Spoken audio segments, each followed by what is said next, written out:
Why is it that across every culture, every age, people have woken in the dark with the same terror, the feeling of something pressing on their chest, stealing their breath, lurking in the shadows? Nightmares are humanity's oldest horror stories.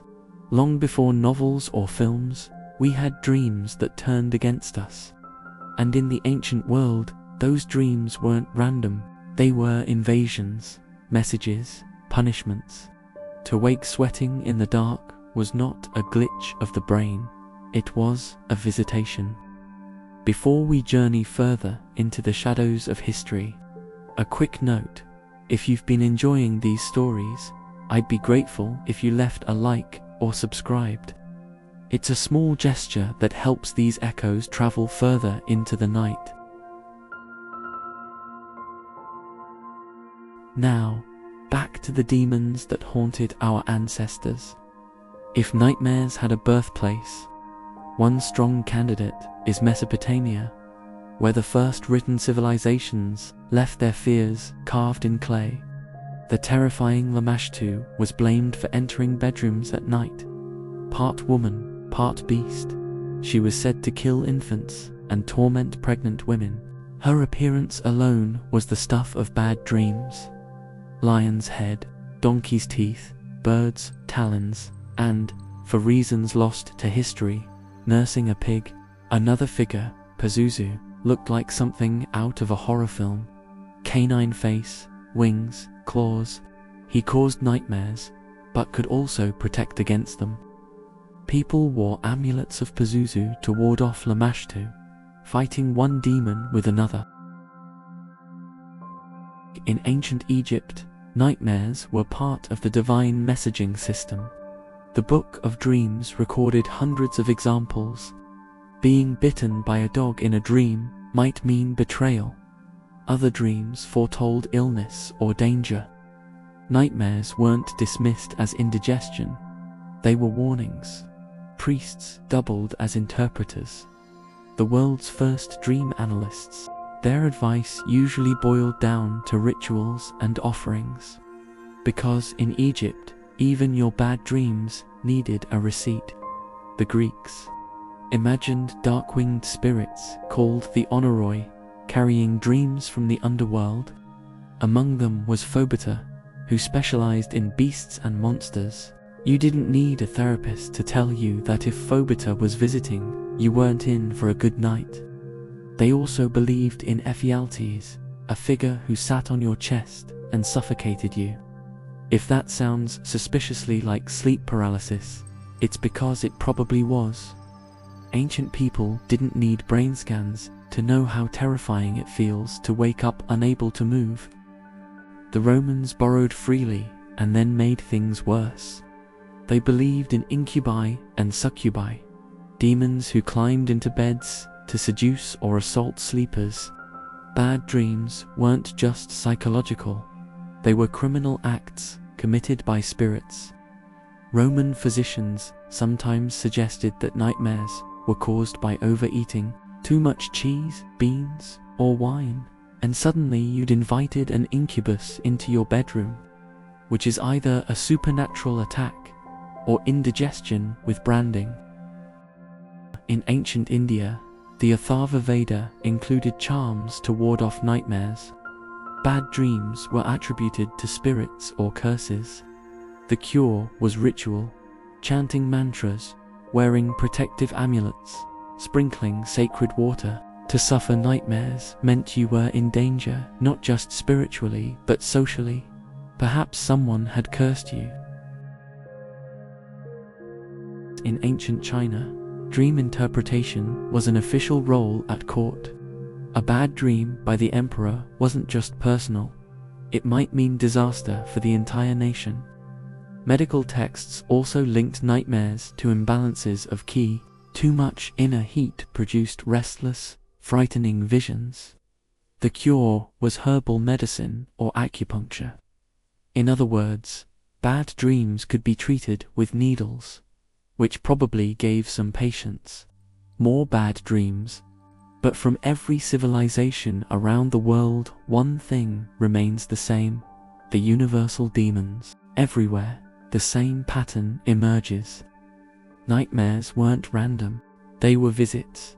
From demons crushing your chest. From angry gods. From illness made visible in dream form. From betrayal lurking in your circle.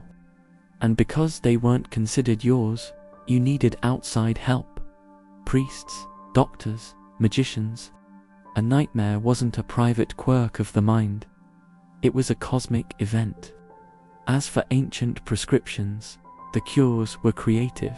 Mesopotamians wore demon amulets to scare away other demons. The enemy of my enemy is my necklace. Egyptians turned to priests. The original dream customer support line. Greeks made ritual offerings to gods, because nothing says sweet dreams like goat blood on your doorstep. Romans, they mostly suggested not overeating, which, given Roman cuisine, was probably the safest option anyway. From Mesopotamia to China, nightmares were not accidents. They were signs. They carried weight. They had meaning. The same chest-crushing terror, the same shadow figures in the night, appear in culture after culture. To close your eyes was to risk an encounter with gods, demons, or death itself. And maybe that's the greatest nightmare of all. The knowledge that even in our most vulnerable refuge, we are never entirely safe. Every culture has tried to explain nightmares, and most came to the same chilling conclusion. They aren't dreams at all. They're beings. Real creatures that slip into your bedroom, press on your chest, steal your breath, and feed on your fear. Nightmares, in myth, weren't phantoms of the mind. They were predators. The Norse Mara in Northern Europe, the Norse had a spirit known as the Mara. She wasn't just a figment. She was the very origin of our word nightmare. The Mara was said to creep into bedrooms at night, sit on the chest of a sleeper, and suffocate them with terror. People who woke paralyzed, unable to move or scream, believed they had been ridden by a Mara. It was such a common explanation that in some Scandinavian languages, even today, the word for nightmare still carries her name, which means the next time someone in Sweden complains of a bad dream, they're literally saying, "I was marad last night." Celtic spirits and banshees further west, in Celtic traditions, the night was populated by spirits who used dreams as doorways. Some were ancestors, others mischievous fae, but there were darker visitors. The banshee, famous as a wailing spirit of death, sometimes appeared in dreams before tragedy struck. To dream of her wasn't just a warning, it was almost a guarantee. Nightmares in Celtic lore weren't random, they were omens. And like all omens, they were rarely cheerful. Across the sea in Japan, nightmares were embodied in the phenomenon of kanashibari, a word that translates to bound in metal. It described the experience of waking paralyzed, unable to move, often with the sense of a presence pressing down. Sound familiar? Yes, it's sleep paralysis again. But in Japan, the explanation wasn't medical, it was spiritual. The paralyzed sleeper was believed to be pinned down by vengeful spirits or demons. Samurai once blamed it on curses cast by rivals. Ordinary people might fear they were being punished by restless ghosts. Centuries later, the explanation has shifted to neurology, but the fear, that hasn't gone anywhere. West African night hags. In West African folklore, too, the nightmare was often treated as an assault. Among the Ashanti people of Ghana, for instance, a spirit called the Asasabonsum was said to lurk in the trees at night, swooping down to strangle sleepers. Elsewhere, stories told of witches who sent their souls into the bodies of animals, slipping through windows at night to ride a victim. The sense of being crushed in bed, chest heaving, unable to breathe, was explained as nothing less than a witch's attack.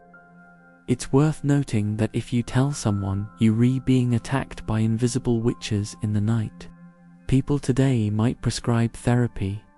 In the past, they prescribed more witch burning. Among some Native American peoples, nightmares were explained as spirits of chaos breaking through into sleep. To guard against them, rituals and talismans were used. The most famous of these, of course, is the dream catcher. While popular culture treats dream catchers as universal, they originated specifically among the Ojibwe, who crafted them as protective charms. Hung over a bed, the web was said to filter dreams. The good passed through, the bad were caught and destroyed with the dawn. A simple, elegant solution, notably better than the Roman method of blaming cheese. The old hag of Newfoundland nightmare folklore didn't end in antiquity. Even into the 18th and 19th centuries, people still blamed terrifying dreams on supernatural beings. In Newfoundland, the phenomenon of sleep paralysis became known as the old hag. Victims described the exact same sensation as the Norse Mara, a hag-like creature sitting on their chest, crushing their breath. In fact, across cultures separated by oceans and centuries, the same description recurs: a female spirit, a suffocating weight, a paralyzing terror. Different names, same experience, which raises the question: were all these cultures independently inventing the same myth? Or were they all describing the same very real, very human experience? One so universal it naturally became supernatural. Universal patterns, when you compare them, the similarities are striking. The Mara of Scandinavia, the kanashibari demons of Japan, the witch riders of West Africa, the old hag of Newfoundland, all tell the same story. A presence in the dark, a crushing weight, an unseen attacker. If nothing else, it proves nightmares are democratic. No matter where you live, they'll find you. Solutions from folklore cultures came up with plenty of defenses against these nightly intruders. Scandinavians left iron objects near the bed because apparently demons are allergic to blacksmithing.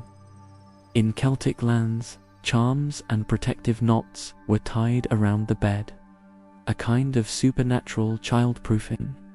In Japan, priests were called in to banish restless spirits, though one suspects their chanting was less effective than, say, just explaining sleep paralysis. And in West Africa, protection rituals often involved communal drumming, because nothing scares a demon away like a neighborhood party at midnight. It's fascinating and slightly hilarious that for thousands of years, humanity's solutions to nightmares ranged from sword under the bed to bedtime exorcism. Nightmares in folklore were never just dreams, they were visitations, beings with names, faces, habits. To suffer a nightmare was to be attacked, cursed, haunted. The fact that so many cultures invented nearly identical stories is telling.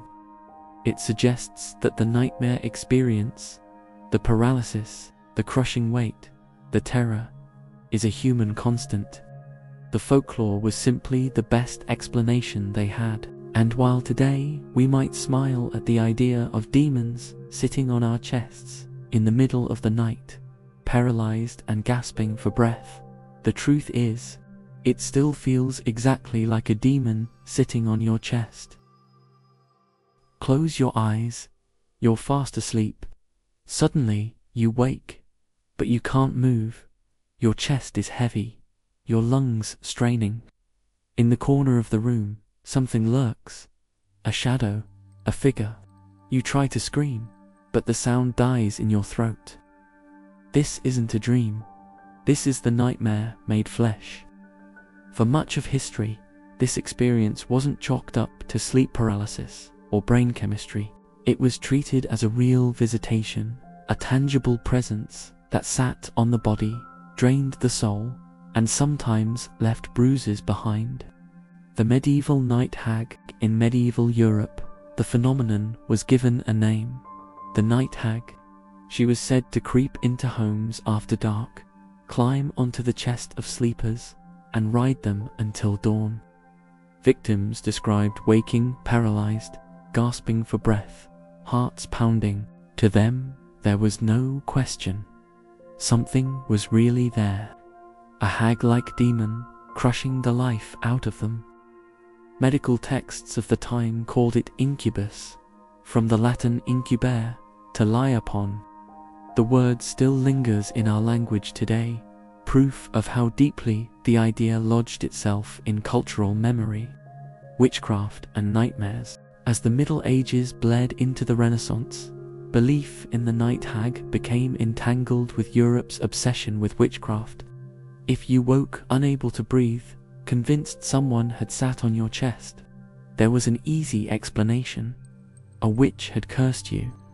Confessions from witch trials often included stories of witches riding their victims at night, stealing breath, draining vitality. The nightmare wasn't just psychological, it was evidence of a crime. It was convenient, of course. Every time someone had a night terror, a new witch could be accused. Science didn't stand a chance against a mob with torches. The spread of the hag. What makes the night hag especially fascinating is how global she is. She isn't confined to Europe.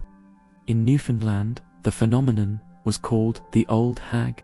Victims woke with the same crushing weight, the same paralyzing fear. In Fiji, people spoke of being attacked by the kanashibari, or being eaten by a demon. In Turkey, the hag became the karabosan, the dark presser. In parts of Africa, it was witches riding their victims like animals. The details vary, but the outline is the same: a suffocating presence, a crushing weight, a sense of being prey. It's almost as if humanity, no matter the continent, no matter the century, has always carried the same nightmare inside its nervous system.